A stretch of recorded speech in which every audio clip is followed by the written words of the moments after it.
Welcome to Plutus IAS. So we have decided to bring a new program and series to inform you about the basics of UPSC.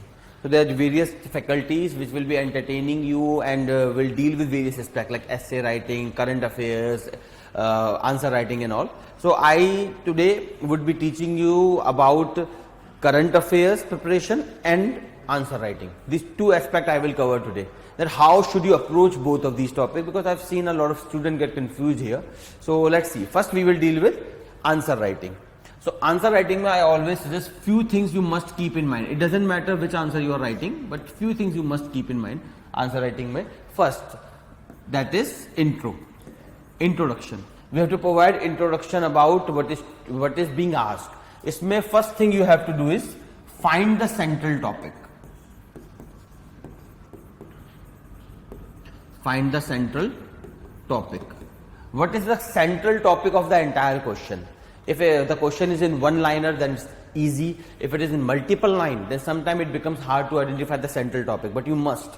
Once you identify the central topic, then you have to do few things. First thing you can do is define it.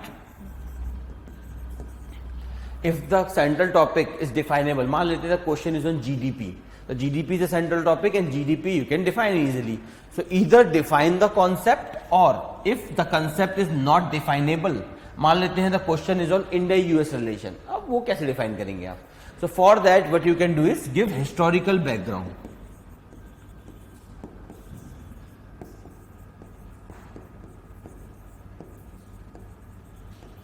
So these are two options you have. Either define that term, the concept, or give some historical background.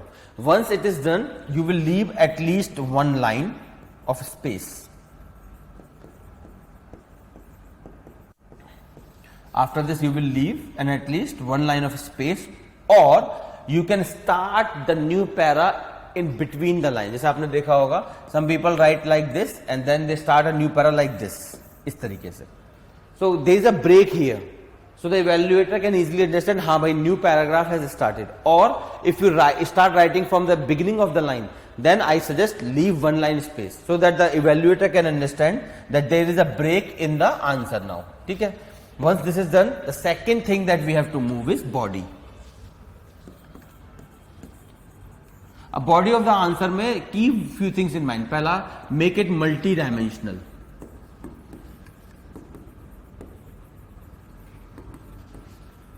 मान लेते the question is on that GDP is a bad measure of development. So the question is not only focused on GDP as an economic measure, but also the societal impact.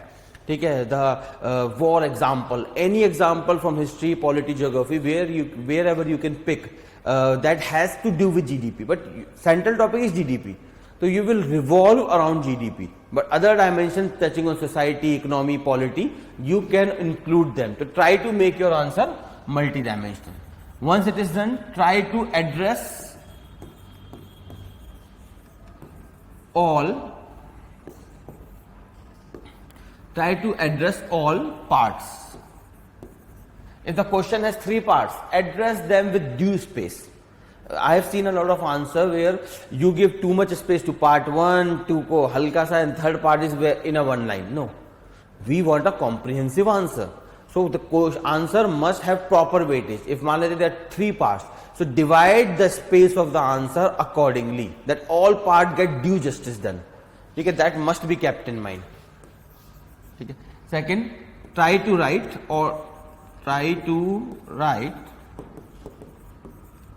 both sides. There's some question where they ask, do you agree, justify, exemplify. In such kind of question, you must write both dimensions. मान लेते GDP as a bad indicator of development. So first para में you will write GDP is a good indicator of development. You will give the reasons, argument जितने आपके पास हैं. And the second stage में you will write, but nonetheless GDP is also considered as the bad measure of indicator. फिर your argument about bad measure and then conclusion. ठीक है? So try to write both sides. And after that, for extra marks, देखिए this is compulsory. This will fetch you marks, but what will fetch you extra marks? The extra marks will come when you will add examples. which I always suggest, take from current affairs. Okay, you can take example from books also, static books like NCERT and other books, but there's a problem with that. There are high chances that the evaluator may not have read that example. मान लेते हैं you have read some book, some XYZ book, and you are writing an example out of it. So what are the chances the evaluator know them? Maybe less.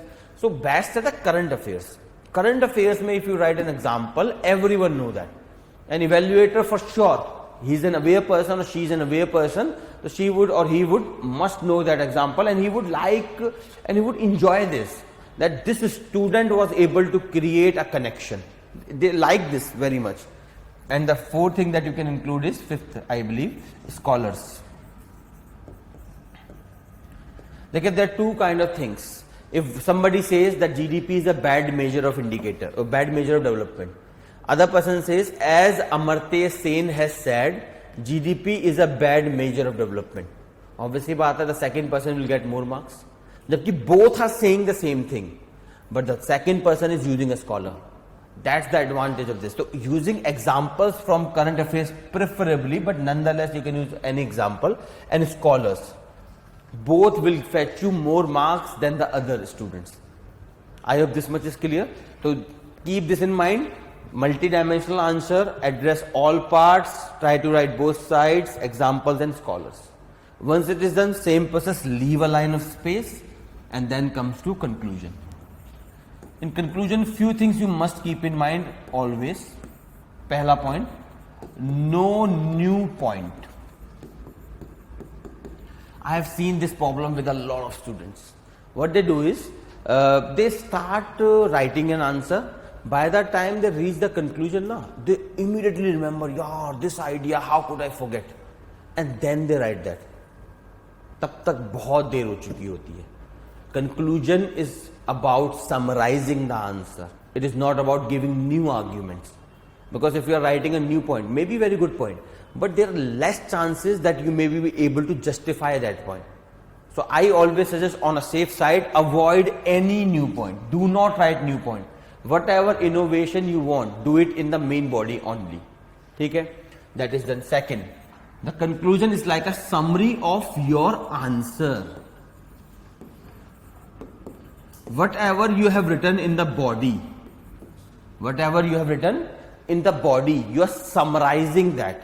So what you have to do is, entire body of the answer you must put in few words. That is conclusion. Conclusion means you are ending your arguments. You are not creating a new one by adding new point, or you are writing something out of the ordinary. Okay? Keep that in mind. Summarize your answer. Okay? This much is there. And positive orientation.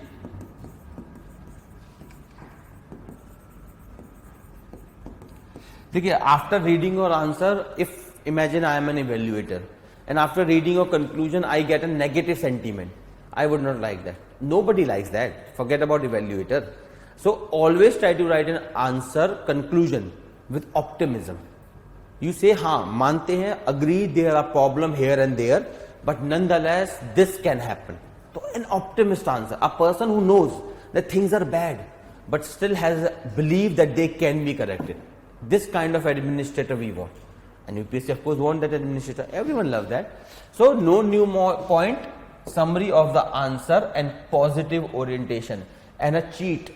Let me give you a cheat also. For example, you are unable to do summary because it takes some time. So best approach I would say, rewrite the question. When you are finding it hard, how would I make a summary, how would I conclude? So I always suggest, rewrite the question itself. Question says GDP is a bad measure of development. Simply likh dijiye, thus from above discussion, it can be seen that GDP is indeed a bad measure of development, which nonetheless can be corrected. Bas. What you did, you just rewrited the answer. I hope this much is understood to everyone. Cool. Next stage, way forward. A lot of students are confused. Sir, should we write way forward? Shouldn't we write way forward? Okay, fine. Way forward may have a key rule. If the question does not ask for suggestions, if the question does not ask for suggestion specifically, then only you will write way forward. Let me re-explain. If the question does not ask for suggestion specifically, then you can write as way forward and can give at most 2 points. बहुत है, 2 points में आपने दे दिए, बहुत ज्यादा है, काफी है. अगर if the question asks specifically, जैसे उसमें लिखा है GDP is the bad measure of development, full stop, suggest some measures to improve. तो suggestions are asked within the question. In that scenario, you will not write a way forward. In that scenario, you will write suggestions in the main body itself. जो body है ना आपकी intro के बाद वाली, उसी में you have to write suggestion and then conclude. सबको समझ में आया? तो structure कैसे है आपका? Simple. If suggestions are not specifically asked, then you will write intro. From intro, you will move to body. From body you will move to conclusion, and if possible way forward. But if suggestions are asked in the question itself, then you will move like intro to body, body which will include suggestions, then conclusion, khatam. I hope this is making sense. So these are some general tips that I can give you. Apart from this, as far as when to start answer writing, I would suggest don't waste your time. Right now focus on learning and reading and revising. Revise as much as possible.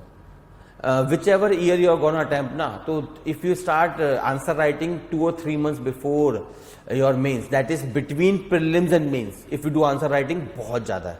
I can personally guarantee you between prelims and mains, if you are doing answer writing, आपके लिए sufficient होगा, you can easily write. 3 महीने की practice बहुत होती है. Daily dedicate 2 hours or 3 hours of your time, because you have done prelims now. Most of the things have already been revised before prelims. So after prelims, you just have to revise few things, the remaining subjects plus answer writing. You can easily dedicate 3 hours at least for answer writing, and 3 to 4 months of answer writing is more than sufficient. So don't waste your time right now with answer writing. Right now focus, if you have just started preparation or you are just thinking of starting preparation or you are going through preparation, revise. Revise, revise, revise, revise, revise. I always say the more you revise, the much it is better. ठीक है? I hope this makes sense and you enjoyed the session. So after this in another video I will talk about the current affairs. ठीक है? I hope you enjoyed. Bye bye.